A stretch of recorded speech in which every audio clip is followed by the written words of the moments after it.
दर्शकों को हम बता दें आज की टॉपिक शुरू करने से पहले कि यह सारे वीडियोस जो हमने लास्ट 4 एपिसोड से आपको बताए हैं वो सारे वीडियोस हमारे official YouTube, LinkedIn, Facebook, Twitter और इंस्टाग्राम अकाउंट पे आ चुका है। आप वहाँ पे जाके जरूर देख सकते हैं कि क्या हम आपके फाइनेंशियल प्लानिंग में मददरूप हो सकते हैं। और आज का हमारा टॉपिक शुरू करते हैं। आज का हमारा टॉपिक है माई सीईओ। जी सर, तो मैं सबसे पहले आपको पूछना चाहूंगी कि एक इमरजेंसी क्या होती है? देखिए, इमरजेंसी जो है वो उस प्रकार की परिस्थिति है जहाँ पे या तो आमदनी बंद हो जाती है या खर्च बढ़ जाते हैं या दोनों। अभी अगर आमदनी बंद होती है तो क्यों होती है? या तो कोई आफत है कुदरती, जैसे कि बीमारी है, पैंडेमिक है वगैरह, या इकोनॉमिक कंडीशन जैसे कि स्लो डाउन है, पे कट्स हो गया या नौकरी छोड़नी पड़ी वगैरह। या ऐसा भी हो सकता है कि इकोनॉमी के लक्ष्य को छोड़ के हमारी तबीयत ठीक नहीं है। और कैटास्ट्रॉफी भी हो सकती है, जैसे कि बाढ़ आ गई, भूकंप आ गया, या तो और कोई परिस्थिति आ गई, या टेररिस्ट अटैक वगैरह हुआ। तो इन सभी परिस्थिति में आमदनी कम होती है या बंद हो जाती है और खर्च बढ़ जाते हैं और इसके लिए कोई इंश्योरेंस नहीं है, तो इसे हम कहते हैं इमरजेंसी। सर, ज्यादातर देखा गया है लोग इमरजेंसी को इग्नोर करते हैं, ऐसा क्यों? लोग इमरजेंसी को इसलिए इग्नोर करते हैं कि उनको लगता है ये परिस्थिति नहीं आएगी, और ये परिस्थिति हमेशा आती नहीं है। कभी कभी तो सालों तक और दशकों तक नहीं आती, और कभी कभी एक के बाद एक जल्दी जल्दी से आ जाती है। तो उन्होंने सोचा नहीं है, तो उन्हें लगता है कि ये पैसे हम निवेश क्यों ना करें, क्योंकि हमें इससे अच्छा रिटर्न नहीं मिलेगा।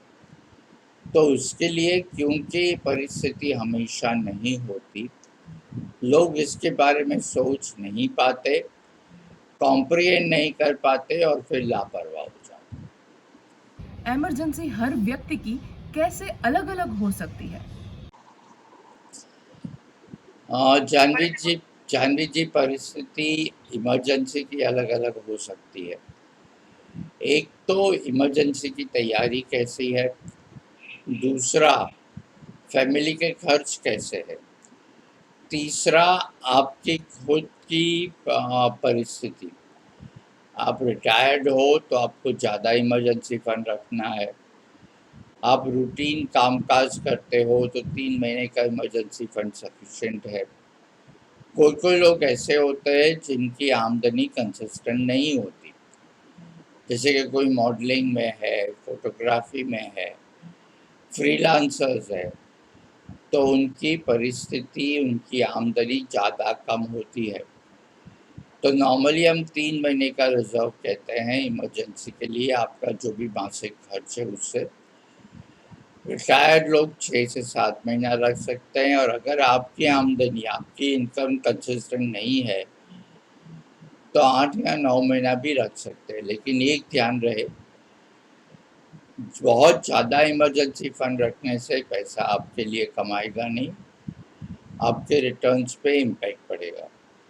और बहुत कम रखेंगे आप तो आपके बुरे वक्त में आपको आपके अच्छे निवेश निकालने पड़ेंगे, और अगर इमरजेंसी आ गई तो आपको इमरजेंसी अटेंड न करते हुए पैसों का बंदोबस्त करना पड़ेगा। तो इमरजेंसी फंड रखिए, लेकिन अपनी परिस्थिति के हिसाब से। यहाँ पर एक फाइनेंशियल प्लानर आपकी मदद कर सकता है। अगर खुद कर सकते हैं तो बढ़िया, नहीं तो फाइनेंशियल प्लानर की मदद ले लीजिए। आपने इमरजेंसी फंड की बात की, तो आगे मैं हमें हमारे इमरजेंसी फंड को कहाँ पर पार्क करना चाहिए? मैं ज़्यादातर ये कहता हूँ कि जो इमरजेंसी फंड है ना, वो हमें करीब 1 हफ्ते का इमरजेंसी फंड नकद राशि घर में रखने की ज़रूरत है। कई दफ़े ये आर्ग्यूमेंट सुने हैं कि बैंक अकाउंट में है, एटीएम है, लेकिन मुझे याद है आज से 8-10 साल पहले बम्बई में बहुत ही बारिश हुई थी, और एटीएम मशीन पानी के अंदर थे।